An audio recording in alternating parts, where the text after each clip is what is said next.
Welcome back to the shop today, everybody. We are going to be working on our 2001 Yamaha Warrior there. We're going to be doing some pro tapers, a little bit of cleaning maybe, and some brakes. So let's get into it. All right, you remember in the last video we talked about these jacked up factory bars here. So what we did end up getting was a set of pro tapers. You know, these are 6061 T6 aluminum, so should be a pretty decent bar. This is the ATV bend. It kind of sweeps up higher than others. So got that. Also did get the pro taper grips we're going to put on here, and got something else. Let me show you what that is.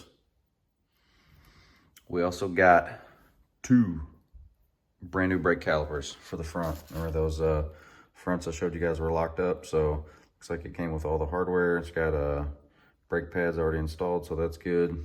Seem to be pretty nice, pretty nice and heavy. So yeah, so we'll be putting these brake calipers on too. So we'll be getting hopefully getting some bars on, getting some brakes bled, and a couple other things. So I'm gonna be using my old Wilton bullet vise here. These bar caps, we're gonna wire brush these and kind of get them looking decent again.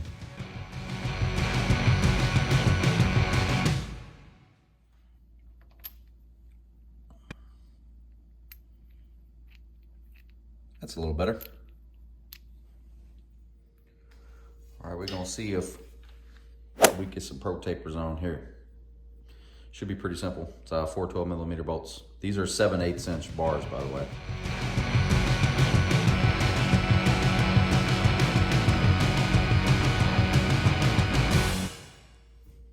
Bam, pro tapers. I just got them loose installed right now. I didn't really crank them down. I'll get the the forward hand controls and stuff on there, and then we'll figure out exactly where they need to go. But all in all, pretty decent bar. These were pretty inexpensive. I think these were like $50 maybe, something like that. So not a bunch. And we did get our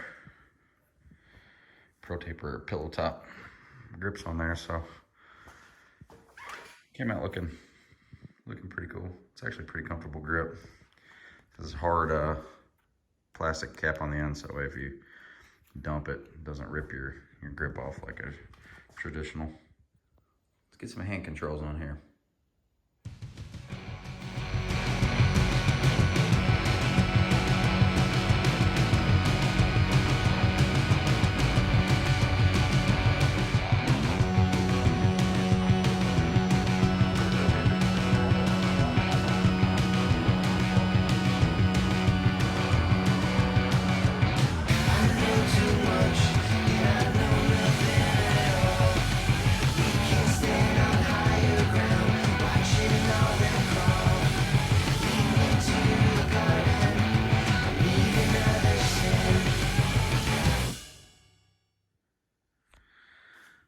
All right, so that's our fully installed pro tapers with the grips.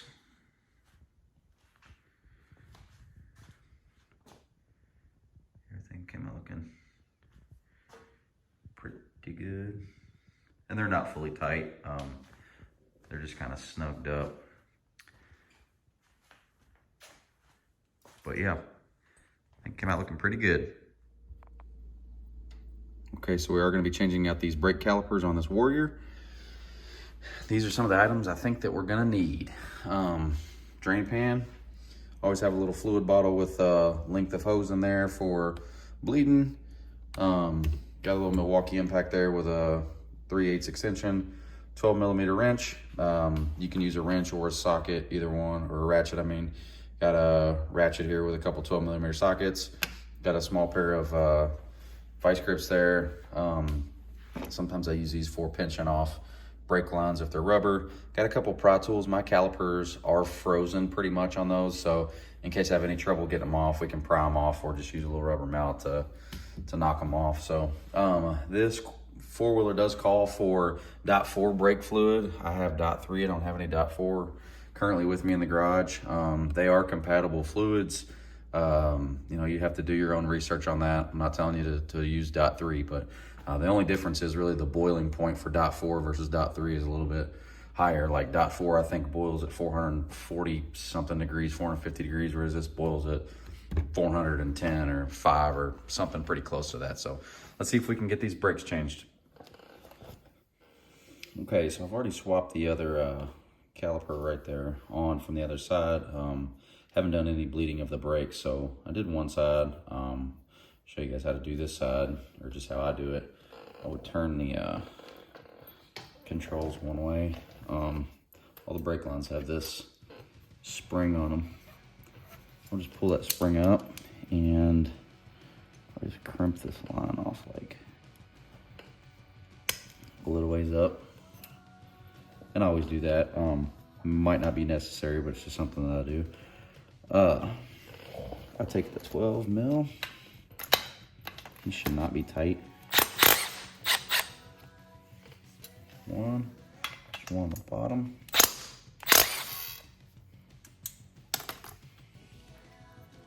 The 12 millimeter here. And these are the same length.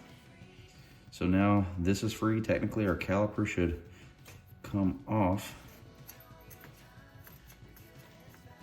because mine's kind of seized on there. It's where your pry tool or like a hammer or something might come into play.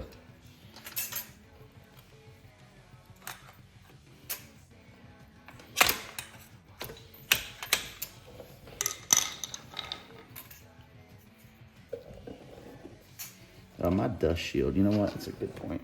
This little dust shield, for me, was kind of in the way, so I had to bend it back a little bit. I'll just bend it back when I'm done.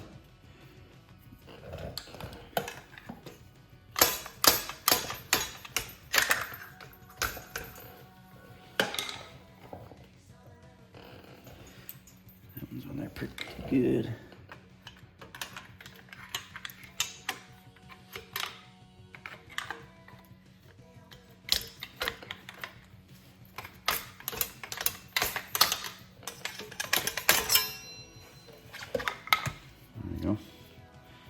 So that's off. Now, leave that attached for a second. This is where the new one, of course, bolts in.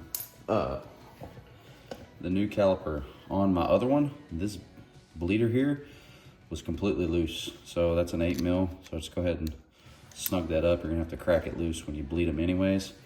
This banjo style bolt here has 2 washers on it. So you're gonna wanna make sure you put one on the bottom, one on the top, and then the fitting is gonna go in the middle like that. So we will go ahead and take that bolt out. The new caliper. Make sure you don't lose everything like I did.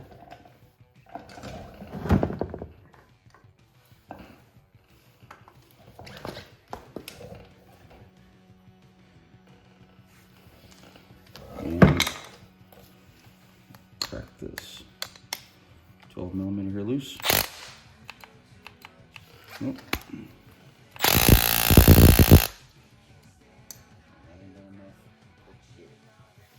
All right, so I slid the caliper back on real quick just to hold it. I'm just going to use a 12 millimeter ratchet. There we go.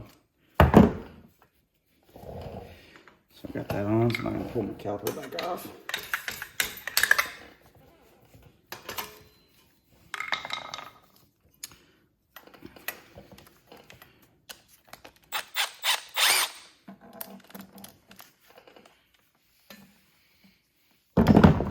Old caliper, your old bolt. Make sure that any old washers like this one here come off when you put your new one on.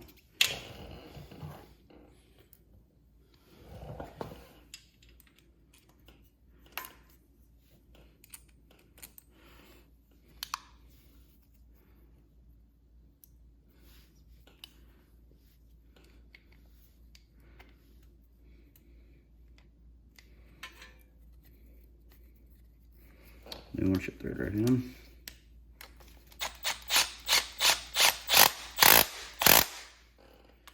We'll snug it up once we get it on there. Just gonna line your new caliper up here and slot it in. You're gonna use your same 12 millimeter bolts that you took out. Get them hand started.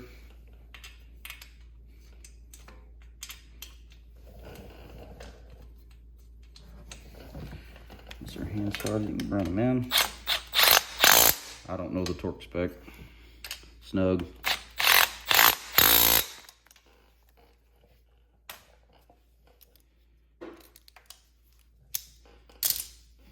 And your caliper's on. So it's two 12mm bolts here, one 12mm on the bottom. Go back through, make sure everything's good and snug. And you know, should be good. So go ahead and start bleeding these.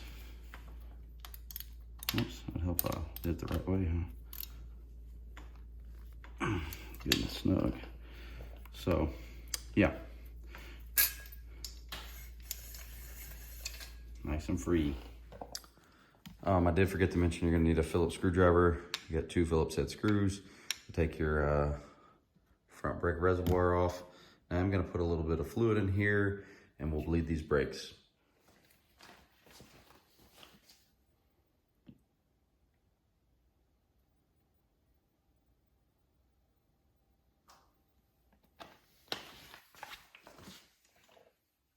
Okay, so it's really easy to bleed the brakes. You can do it by yourself, one person. The only thing you need to do is squeeze your front brake lever. You're gonna wanna hold it in. Hopefully you can see that. You're gonna take your bleeder, break it loose so a little fluid comes out. Close it back. Don't let go of your lever.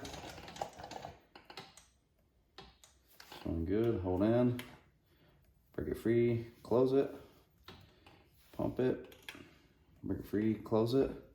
I didn't get any air, like pretty solid. Want to make sure you keep checking your brake fluid level up here. Everything looks good.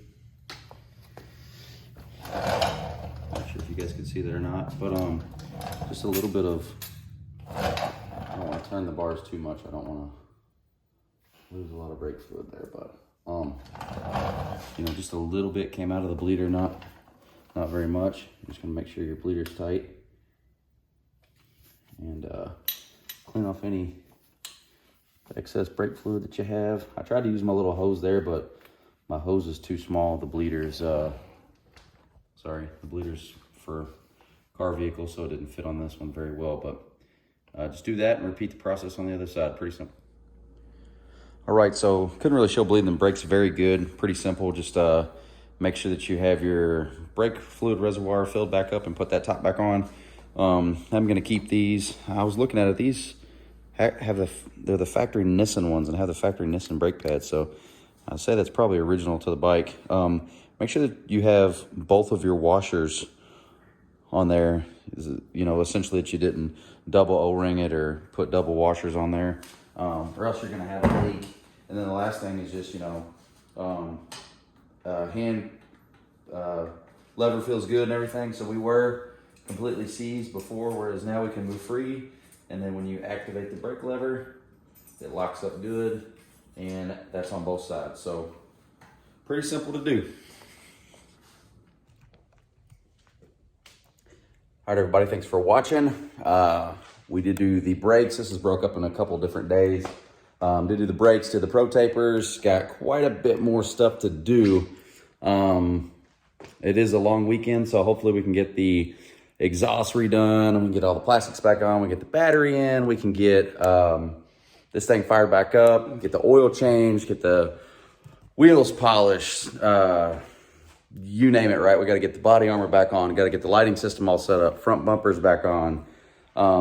Everything. So, you know, essentially we got to assemble all the fun stuff. So, all right, everybody, thank you for watching. If you have any questions about the video or any questions about the Warrior in general, hopefully over the next few days I'll be filming quite a few videos and we'll get this thing running in a couple of days. So, all right, everybody, I appreciate you watching. Until next time, thanks for watching. Take care, and America.